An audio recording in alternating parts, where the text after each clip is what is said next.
Roberto Requião, seja muito bem-vindo ao Giro das 11. Honra imensa. Tá cada vez mais jovem.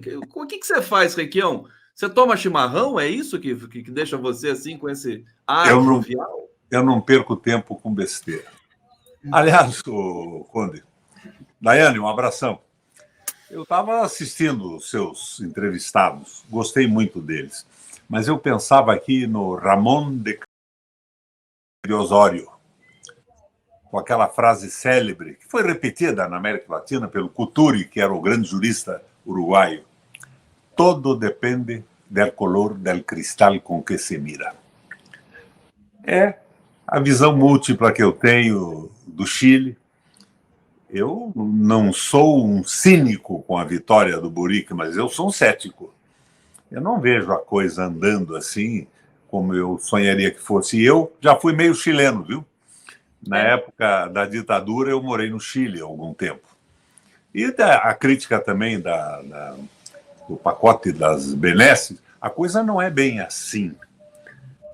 O Tribunal de Contas vai ver se as finanças não estão comprometidas. Não é por aí. As finanças não estarão comprometidas com essa tese idiota do equilíbrio fiscal. Hoje você tem as finanças funcionais. Os Estados Unidos emite muito além do que recebe. A China, a mesma coisa. O segredo da China foi uma emissão bem feita e investimentos em infraestrutura, em ciência e tecnologia, e está dando um exemplo brutal de desenvolvimento econômico. Em 1980, o Brasil produzia industrialmente mais do que a China, a Coreia do Sul, a Tailândia e os tigres asiáticos, né? Hoje nós não produzimos 9% do que eles produzem industrialmente, e eles emitiram dinheiro, utilizaram as emissões para o desenvolvimento econômico. De certa forma, a crítica que o nosso entrevistado fez consagra a teoria do fecho absoluto, da não emissão, para pagar dívida externa, o equilíbrio das contas, o comprometimento. Não é bem assim. Eu acho que a gente está, inclusive, na crítica que a minha amiga paranaense curitibana, se não me engano, fez ao Boric, está um pouco com a visão das essencialidades que o Fundo Monetário Internacional põe na cabeça das pessoas. O identitarismo como uma política de governo e não uma evolução civilizatória. E a gente tem que ver isso com um pouco mais de profundidade. Eu acho que nós estamos meio enleados nos contos do Fundo Monetário Internacional e do liberalismo econômico que o liberalismo impõe para nós. Essas políticas que são civilizatórias, claro que é. E antes que alguém diga, o Requião é um machista, ele é contra o identitarismo, eu sou o presidente de honra do LGTBS do Paraná. Não por ter desfilado na rua, mas pela prática do meu governo. Se reuniram e me elegeram como presidente de honra. E a prática é o critério da verdade. O discurso não leva a muitos lugares, a não ser essa tentativa de colocar em segundo lugar a questão econômica, a questão da globalização, a questão dos grandes capitais concentrados mandando no mundo. Nós precisamos aprofundar essa questão sempre. Daí que eu, que não posso concordar de jeito nenhum com o Ciro, com as bobagens que ele diz na agressão ao PT, chamando todo mundo de ladrão e tal, ele que era ministro do governo do PT, a época que eu era senador criticando a política econômica. Eu criticava sozinho, o Ciro não me acompanhou nunca. Então, mas ele dá uma contribuição na crítica dos projetos e das situações todas. A gente precisa entender mais as coisas. Eu, por exemplo, eu estou na campanha do Lula, é a esperança do Brasil, é a única possibilidade que nós temos, Conde. Não tem outra. O resto é esse bestialismo bolsonarista. Mas eu não posso esquecer que 63,6% da Petrobras já estão privatizados. E 59,6% do Banco do Brasil foram para a Bolsa. Quase tudo para a Bolsa de Nova York. Esta é aquela visão social-democrata de integração nesse jogo da globalização. eu tenho hoje, para mim, a confiança que o Lula é um defensor da soberania nacional. Ele é um anti-imperialista. Ele aprendeu muito nesse processo. Mas nós temos que vocalizar isso também, porque o Lula vai ser eleito presidente da República. Mas o Brasil precisa de uma opinião pública esclarecida para impulsionar o governo do Lula nas mudanças necessárias. Senão, nós vamos cair na armadilha do Boric. E eu acho que o Boric está numa armadilha.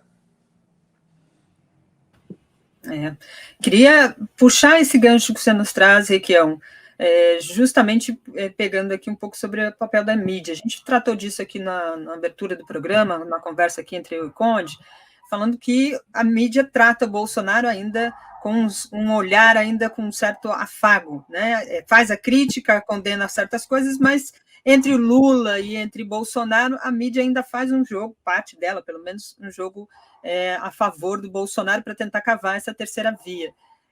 No caso da região sul, a gente trouxe aqui na terça-feira o Paulo Pimenta, e ele disse, é uma trincheira de batalha com a imprensa local aqui na região, porque ela é muito conservadora. E aí eu fui pesquisar aqui para fazer a pauta, para a gente fazer essa entrevista contigo, e o discurso sempre pauta assim, o PT, a rejeição ao Requião é por causa do PT, o discurso dele em relação ao PT, porque ele está do lado do PT. Como é que é travar essa batalha aí num processo de pré-campanha? A minha opinião. Eu, pessoalmente, eu faço política para ajudar a mudar o Paraná, o Brasil e o mundo. Eu entrei nisso muito lá atrás. Eu venho de uma família de ativistas políticos. O meu trisavô foi o lugar-tenente do Frei Caneca, na Confederação do Equador. O meu bisavô fundou o primeiro partido operário do Brasil, o Partido Socialista. Não era marxista, porque nem se tinha traduções dos textos do Marx no Brasil. Meu pai e o meu avô foram militantes. Eu fui criado nisso, né? Que a função da gente no mundo não é enriquecer, não é o sucesso pessoal, mas é melhorar a vida das pessoas, melhorar a organização da sociedade. Então, eu acho que a função básica do processo político é esclarecer as pessoas, provocar o debate. Por isso, eu acho que o Ciro tem uma utilidade nesse processo à margem da asneira absoluta da sua agressividade. Eu acho que ele tem uma utilidade. Ajuda a esclarecer, a discutir as coisas. Nós temos que discutir em profundidade as questões do país. Nós temos um processo civilizatório interrompido. Eu, por exemplo, eu sonharia com um governo mais progressista no Brasil. Eu chamo a fundação do PT de Fundação Perseu Obama. Eu acho que ela anda devagar, não é o que eu gostaria, mas existe aquilo que é possível fazer.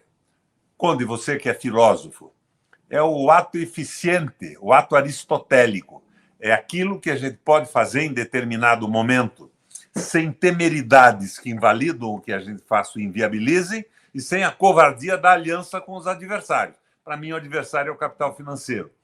Então, o Lula é a terceira via, sem sombra de dúvida. Agora, eles querem, com a pressão, transformar a candidatura do Lula na terceira via à moda do desejo do capital financeiro.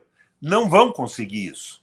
Eu converso com o Lula, conversei algumas vezes, eu tenho a segurança de que ele fará o melhor possível. Mas o melhor será possível se a opinião pública for esclarecida, se o povo se manifestar, se as pessoas entenderem o que está fazendo. Agora, se de repente você diz, não, o Bolsonaro não podia fazer isso porque ele quebra o equilíbrio fiscal, você está fazendo o jogo da extrema-direita. Não é isso. Vou contar para vocês uma história de uma solução parecida com a que nós temos que tomar agora. Eu estava no PMDB. Vocês já viram pela minha formação pessoal e política, filosófica, ideológica, eu estava à esquerda do PMDB. Mas eu trabalhei com as associações de bairro. Naquela época, eu me empolgava com o Manel Castells. Na época que o Maneco era bom ainda, né? Depois ele desbordou um pouco mais para a direita. Mas eu tinha muita força no PMDB, nos diretórios e tudo. Eu resolvi ser candidato a prefeito de Curitiba. Os barões do PMDB, os tradicionais, os mais velhos, os mais ricos, para dizer a verdade, não me queriam. nem pintado de preto. Eles lançaram um candidato. Mas eu trabalhei aquelas zonais, eu ajudei a fundar os diretórios e tudo mais. Uma manhã, aqui na minha casa, eu moro, Conde, numa casa que eu comprei do BNH há 44 anos. Eu fui governador 3 vezes, fui senador 2 vezes, presidente da Eurolat, presidente do Parlatino, do Parlasul, continuo morando aqui. Recebi essa gente e eles me disseram: Requião, tem um escritório aí na cidade dos PMDBistas, é aquela fusão de PMDB com PP, aquela coisa toda, e eles estão dando dinheiro para votarem contra você num determinado candidato a prefeito. O pessoal da minha base do PMDB era muito pobre.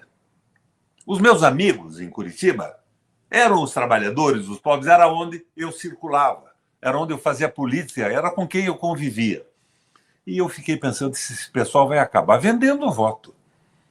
Porque a situação deles econômica sempre é desesperadora.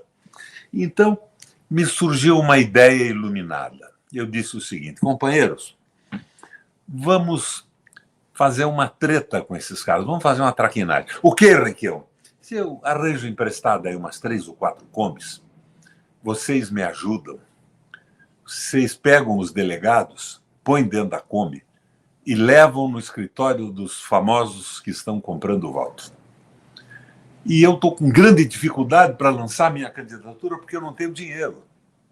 Vamos rachar esse troço.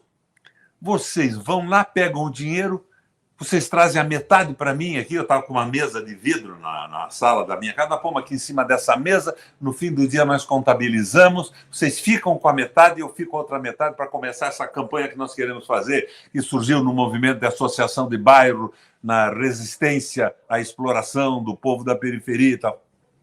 Deu certo, Conde. Deu certo, Daiane. Às 6 horas da tarde, a minha mesa estava cheia de dinheiro. Se eu deixasse solto, eles acabariam negociando o voto com muita culpa. Eu eliminei a culpa. E aquilo que era uma compra de um voto se transformou para eles numa treta, numa malandragem, que eles estavam enganando os pilantras. Nós temos que fazer mais ou menos isso agora. O povo tem que entender que eles estão destruindo a política pública, que vai faltar dinheiro para educação, para saúde, vai faltar dinheiro para investimento, e que a justificativa deles, na sequência, se forem bem-sucedidos, é vender o que resta do Brasil. Água, petróleo, minérios de qualquer natureza, e entregar a soberania, Banco Central independente na mão de um bando de picareta. Mas a gente tem que esclarecer isso. Agora, eu fico horrorizado quando vejo que os nossos parlamentares no Senado votaram a favor disso, sem nenhum protesto. Perderiam um voto. Iam dizer que eles estavam massacrando o povo, prejudicando os pobres. Não, eles explicavam isso com clareza. Iam perder, mas estariam elevando a consciência popular sobre o que acontece. Então, estas coisas, às vezes, me deixam meia hora por dia desanimado. Não mais do que isso, porque eu sou um guerreiro. Em meia hora você fica desanimado e o resto do dia é explosão, né? Ô Requião, você é petista agora, Requião. Que coisa! Não é? Depois de tanto tempo, agora você é petista. Deixa eu fazer uma pergunta para você. Olha lá, o Requião olha com essa cara séria aqui, até assusta, viu? Vamos falar, então, já que você não tem papas na língua, a gente te conhece, por isso que é sempre muito bom conversar contigo. Eu quero falar sobre essas tensões na chapa Lula-Alckmin. E aí é o PSB que quer isso, e o PSOL que quer aquilo, e tem o Rio de Janeiro, tem o Molon, e tem o França. Faz parte, né, Requião? Ou você acha que tem algum... Não, faz parte da picaretagem da política. Agora, veja bem, eu conheço o Alckmin, pessoalmente, eu gosto dele. Mas é claro que ele não tem as minhas posições. Mas, como eu disse a você, o momento é de a gente zerar a boçalidade no Brasil. O Alckmin é a solução aristotélica, é o ato eficiente. O Alckmin nos ajuda a ganhar a eleição e nos ajudará a governar. Não tenho restrição alguma. Nós temos é que mobilizar a opinião pública, eleger parlamentares que apoiem o presidente da República. O Lula não é candidato do PT e eu não sou candidato do PT apenas. Nós somos candidatos de um movimento que tem que se ampliar para a sociedade inteira. Nós não estamos disputando um diretório, nós não estamos disputando um sindicato com uma proposta específica, nós estamos disputando o Brasil. E é o Brasil que está em jogo nisso. O Lula é a esperança do país, é a salvação do país, porque se abre a perspectiva do diálogo. Eu não vou sonhar com o que não é possível, mas eu quero evitar a covardia do acordo com o adversário. Eu acho que o Alckmin foi apropriado a esse processo. Eu estou aqui, candidato a governador, com um velho parlamentar que foi presidente da Assembleia, foi presidente do Tribunal de Contas, 6 vezes deputado. É um cara sério. É uma abertura, eu conheço, ele é um cara correto, ele é meu amigo. É claro que ele não terá todas as posições que eu tenho, mas nós estamos somando para ver o que é possível fazer para melhorar o Paraná. Porque aqui no Paraná nós não temos governo, Conde. O pessoal diz, você vai disputar com o Ratinho, que domina a imprensa, que tem 104 outorgas de antena de rádio, que domina as televisões, que pôs 161 milhões no orçamento para propaganda. Eu digo, não vou disputar com o Ratinho. O governo do Paraná está vago. É um grupo que só faz negociatas, querem vender a Copel, querem vender a Sanepar, já venderam a Copel Telecom, que era a nossa empresa de informática, de Wi-Fi, com a qual eu botei internet de banda larga em 2.200 escolas, que atendia o controle remoto das nossas usinas hidrelétricas, que levava para a fazenda a internet para o governador saber no fim do dia como é que tinha sido a arrecadação do Estado, controlar isso tudo, que levou a internet para a zona rural, para os agricultores. Venderam e logo em seguida alugaram de quem comprou. É uma quadrilha, Conde. São absolutamente fora do senso comum. É só negócio. E são a favor da venda da Petrobras, da Eletrobras, de tudo. É um grupo de oportunistas e absolutamente despreparados para o governo. Foi isso que aconteceu com aquela história de que todo político era ladrão. Embora cá entre nós aqui, hein? Uma boa parte era pilantra mesmo. Requião, você destacou aí essa questão do que você chama de vazio no governo, e apontou também esse desmonte aí das empresas que compõem o Estado, um desmonte do Estado. Como é que você pretende resolver essa questão? São tarifas de água e luz muito altas e tal? Como é que você vê uma perspectiva de solução para essas questões, hein? Não são muito altas, elas são um roubo. É o maior lucro da história da nossa companhia de energia elétrica. Foi mais de 8 bilhões de lucro. Lucro líquido, 5 bilhões e 100. Nenhuma obra. Eu assumi o governo naquela crise de 2007, 2009, Daiane, lembra? Lehman Brothers quebrando, Estados Unidos em desespero. O que eu fiz? Eu congelei a tarifa de água e de energia elétrica do Paraná no preço mais baixo do Brasil. Mas nós temos um monopólio. Eu construí 3 usinas hidrelétricas mesmo assim. Eles estão tirando dinheiro para os acionistas. Eles fizeram uma modificação no estatuto que a nossa companhia de energia elétrica não pode baixar o preço, ela tem que aplicar sempre o maior preço admitido pela ANEEL, embora não precise do dinheiro, não tenha uma obra, porque eles dizem a Copel e a Sanepar são empresas do mercado, são dos acionistas. Essas empresas são públicas.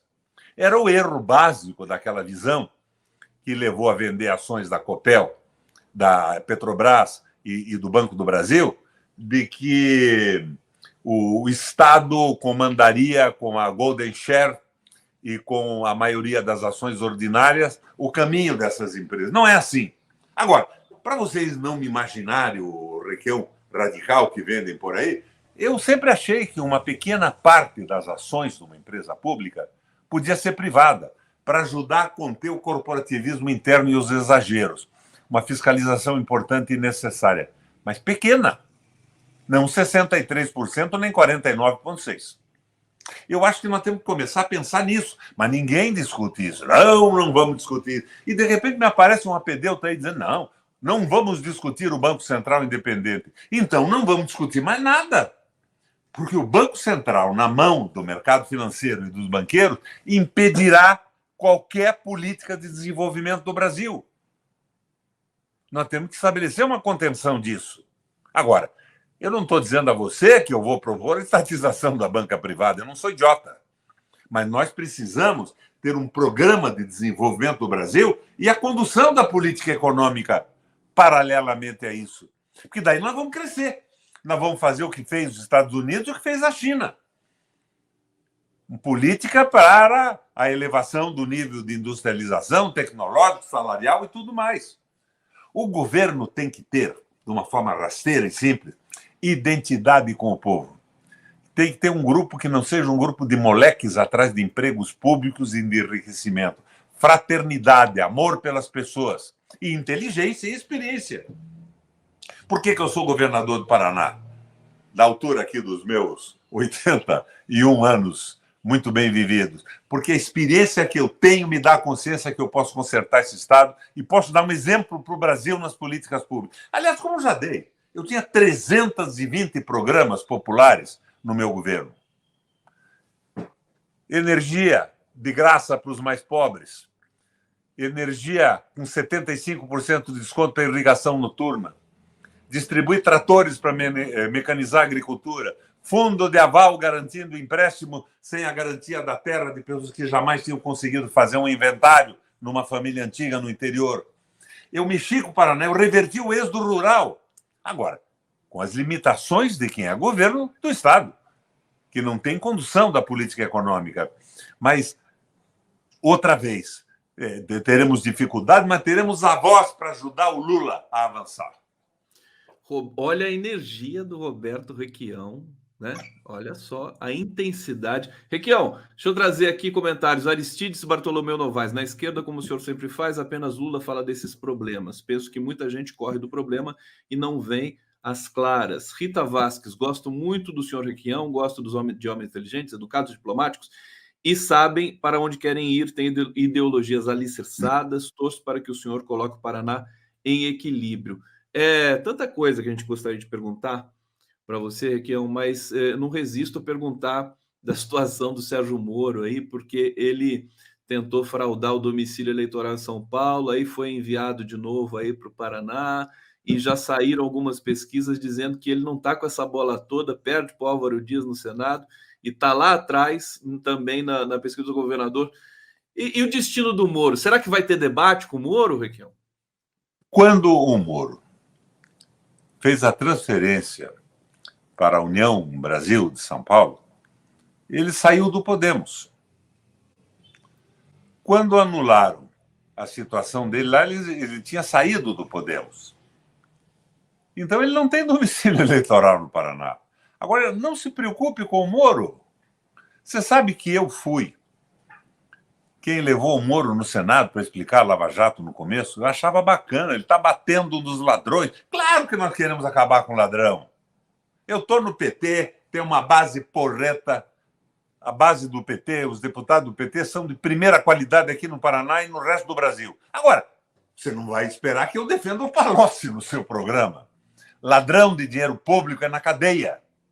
Mas, porém, todavia, contudo, levei o Moro para explicar a Lava Jato. Ele começou a mexer uns bandidos aqui que acabaram presos, inclusive um faleceu outro dia. Eu achei bacana aquilo, mas de repente eu vi que a questão dele era a política norte-americana, eram os interesses geopolíticos dos Estados Unidos. Aliás, me perdoa, não é geopolítico dos Estados Unidos. Os Estados Unidos está tomado pelo capital financeiro concentrado.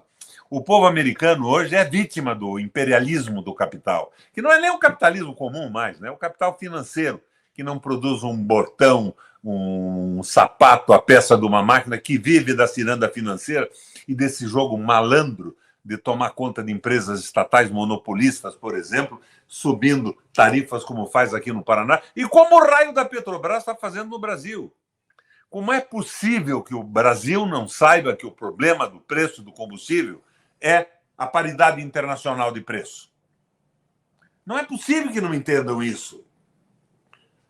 O imposto era alto, mas era uma compensação para fazer funcionar a educação, a saúde pública e tudo mais.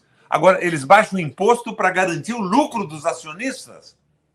E o Congresso vota essa merda sem um protesto, sem um cara ir para a tribuna e explicar que eles estão não atendendo ao clamor de um povo pobre e em dificuldade. Eles estão garantindo o preço alto dos famosos acionistas da Petrobras, dos fundos de investimento, dessa canalha toda do capital financeiro.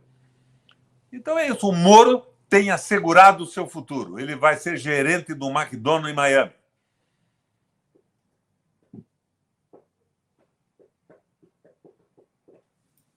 Vai lá, Daiane, você não ligou o microfone. Estava abrindo aqui.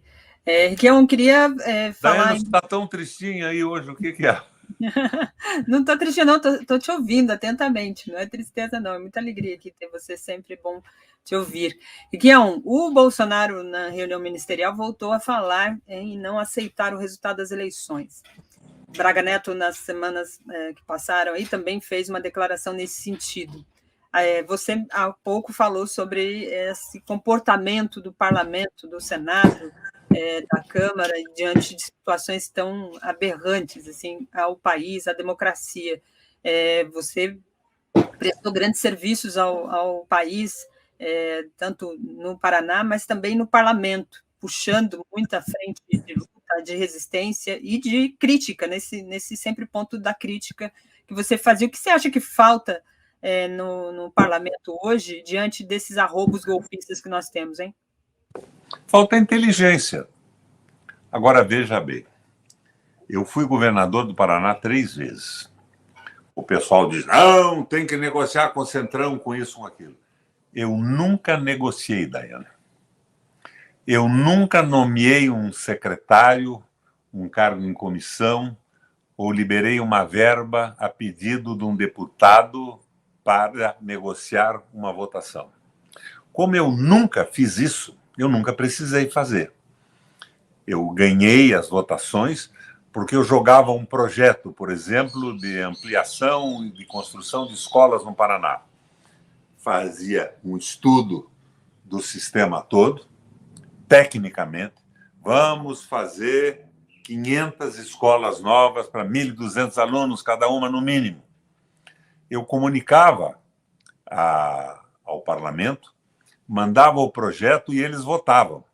Quando eles votavam esse projeto, eles podiam ir à sua base, independente do partido que fosse, e comunicar: nós estamos trazendo essas escolas aqui porque nós votamos o projeto de ampliação do sistema escolar. Eu não tive fracasso nenhum, eu nunca cedi. Agora, se você começa a negociar, não para mais. Inclusive, você passa a ter que negociar com seus próprios parceiros.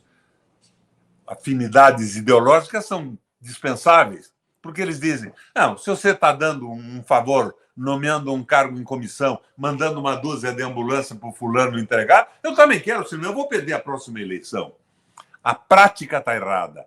E esta história de a gente aceitar, por exemplo, o Braga Neto e o Bolsonaro dizendo, devia ter como resposta nossa uma gargalhada. Uma gargalhada absoluta. Eles querem influenciar o jogo e transformar o Lula na terceira via do capital financeiro.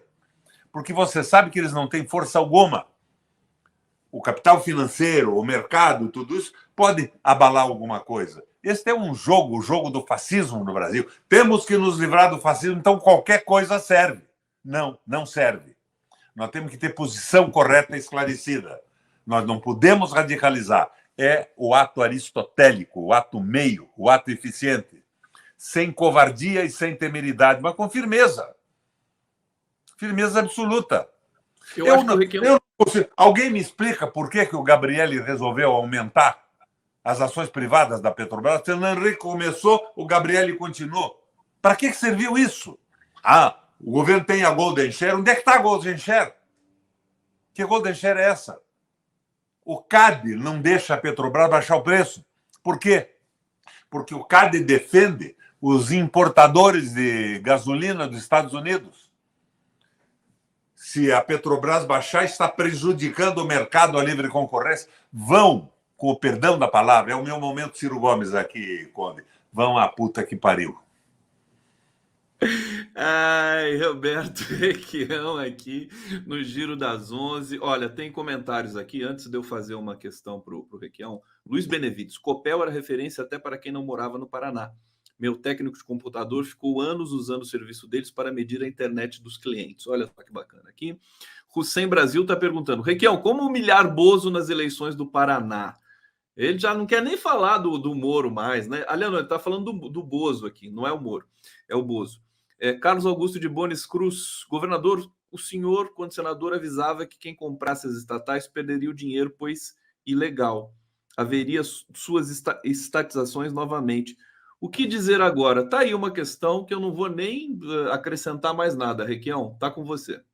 Converse com o Berkovitz, o professor de Direito lá de São Paulo, sobre o absurdo dessas negociações e vendas de estatais. E eu, como presidente do parlamento da Frente em Defesa da Soberania Brasileira, mandei um ofício para todas as embaixadas acreditadas no Brasil, dizendo que a empresa que comprasse uma estatal brasileira estaria comprando mercadoria roubada. Era receptação de mercadoria roubada. Estava cometendo um crime.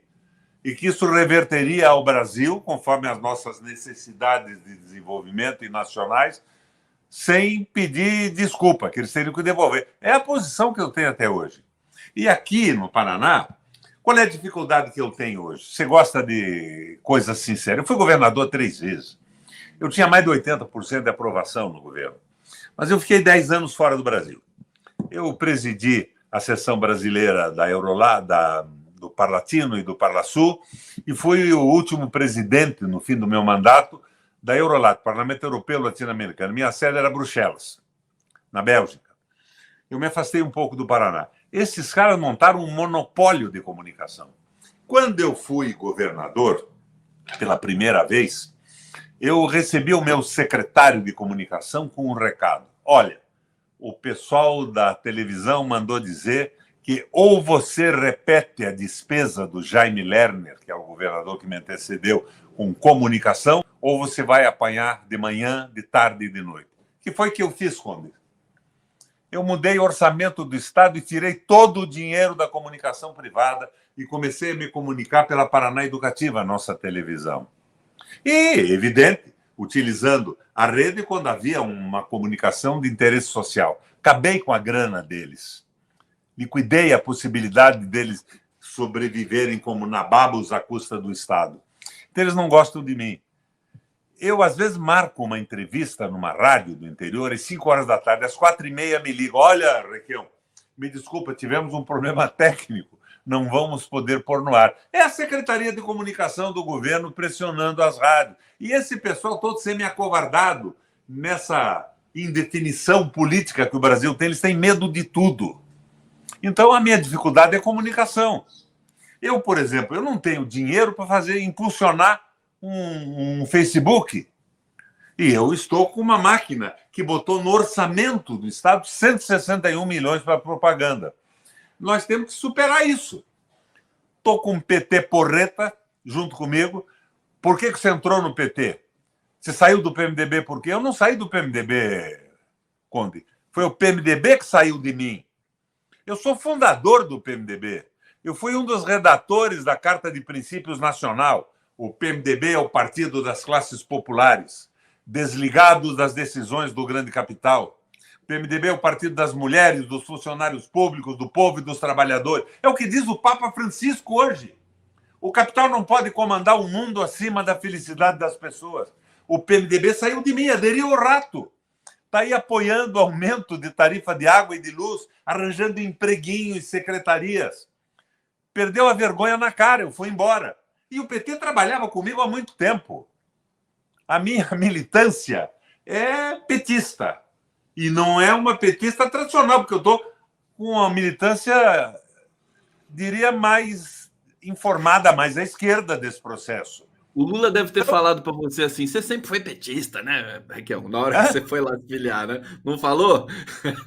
Falou o quê? Você sempre foi petista, né? Na verdade é isso. Na verdade, eu sou amigo pessoal do Lula. Eu tenho uma admiração profunda por aquele guri que perdeu o pai na chefia da família, veio no caminhão boia-fria para São Paulo, se transformou em presidente da República e aprendeu o troço para burro. O Lula hoje não é mais igual ao Lula de ontem. O Lula é o anti-imperialista convicto. Agora, o Lula vai fazer milagre?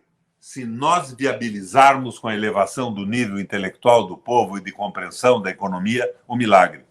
Nós não podemos cair na armadilha do Boric, que está brincando de identitarismo lá e, de repente, entrando em choque com a maioria conservadora do Chile. Para quê? E eu sou o presidente do grupo LGTBS. Eu não sou sócio-atleta, viu? Super, Requião. Muito bom. Obrigada, Requião, pela sua participação aqui conosco. É sempre uma aula, um prazer, um ensinamento para jornalista ter a sua participação aqui nos programas, te entrevistar, já entrevistei algumas vezes, eu sempre saio da entrevista com o Requião assim, por onde eu vou puxar o título, porque tem muita coisa para puxar que ele vai dando ali várias pinceladas. Muito obrigada, Requião. Valeu, minha gente, contem comigo sempre, mas vejam, o processo político nos dá oportunidade, quando é a minha, é a tua, é a da Daiane, de contribuirmos para o esclarecimento das questões políticas do Brasil. Senão, nós cairemos na armadilha veiculada em massa pelas Globos da vida, que são as teses diversionistas que são feitas para nos divertir, Conde. Do italiano divertere, desviar do que importa. Nós temos que ir ao radical das coisas sem imaginar que vamos fazer milagres na economia. Esse milagre só será feito com a elevação do nível cultural e político do país. Mas podemos avançar. E o Lula é um avanço danado nesse momento. Obrigado, Roberto Requião. Sempre muito bem-vindo aqui no Giro das 11. Até a próxima. Valeu.